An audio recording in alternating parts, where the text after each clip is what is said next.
ginisa ng sibuyas bawang. Ang ating menu na naman ay kakaiba. Ito ang bagoong made in Iloilo. Luto na rin naman yan. Luto na galing ng Iloilo. Binigay na aking kumpare. Diba? Binigyan ako ng kumpare. Tapos bigyan natin ay konting tuyo. Tapos ay konting oyster sauce.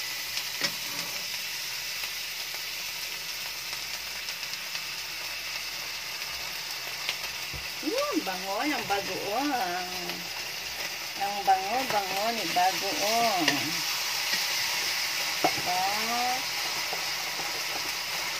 Tapos, ito ang kanyang main ingredients. Yan. Ang Chinese kangkong.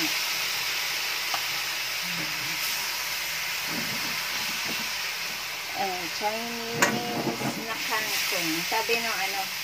Sabi nung bumili ako nito. Sabi nung binibilhan ko sa palengke.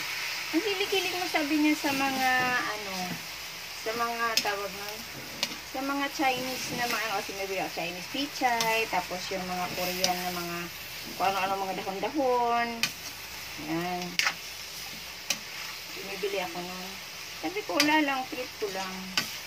Gusto ko kumain, masarap eh, di ba? Para maiba naman ang itsura ng ating mga dahon-dahon. Ganun. Sabi ko lang sa anak ko, mag-invento ako kasi may Korean tofu ako. Ayan. Sabi ko, haluan ko kaya yan. Korean tofu. Hindi ko na siya pinirito. Kasi dati pa nagluto ako, piprito ko siya bago ipatong yan sa kangkong. Pero ngayon, bagong invento na naman ito, hindi ko na siya pinirito. Try ko lang paano lasa niya.